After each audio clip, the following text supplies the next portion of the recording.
continues to be in a state of rest or in uniform motion unless acted upon by unbalanced applied force.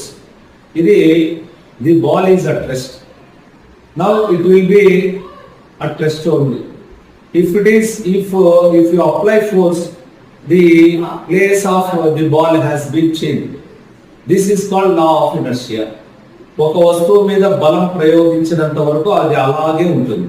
ప్రయోగించినప్పుడు దాని స్థానం మారుతుంది. దీన్ని జడత్వము లేదా law of inertia. Second లా మనం ఏం చేస్తున్నాము, ఇక్కడ బాల్ పెట్టాము, F is equal to ma, అంటే force is directly proportional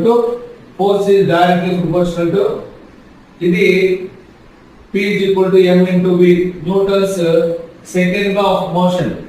F is equal to ma, rate of change of momentum of an object is proportional to applied force in the direction of force. నేను force apply చేస్తున్నాను, ఏమవుతుంది, ball కొంత acceleration పెరుగుతుంది. ఇప్పుడు నేను ఇంకా ఎక్కువ force apply చేస్తున్నాను, బాల్ ఏమవుతుంది చూడండి, మాక్సిమం ఫోర్స్ ఇంక్రీజ్ చేసినప్పుడు యాక్సలరేషన్ కూడా ఎక్కువ. బాల్ ఎట్లా పోతే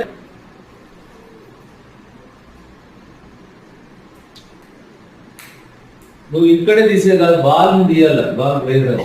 so this is F is equal to ma, అంటే ఫోర్స్ ఇంక్రీజ్ అయితే యాక్సలరేషన్ కూడా ఇంక్రీజ్ అవుతుంది. Next third law, what is third law? Action is equal to reaction. ఇప్పుడు యాక్షన్ ఉంది చూడండి, యాక్షన్ ఏమి, కిందికి లాగడం. రాకెట్ కూడా జెట్ ఆఫ్ గ్యాసెస్ ఏమవుతాయి, కిందికి వస్తుంటాయి, రాకెట్ ఏమవుతుంది, పైకి పోతుంది. ఇప్పుడు నేనేమో చేస్తున్నాను, ఈ దారం కిందికి లాగుతున్నారు, అప్పుడు ఏమవుతుంది, యాక్షన్. రియాక్షన్ ఏమి, పైకి వెళ్ళడం. కాబట్టి న్యూటన్స్ థర్డ్ లా, 3 లాస్ ఒకే ఫర్నల్ బాల్ తో మనము రియాక్షన్ చేయొచ్చు.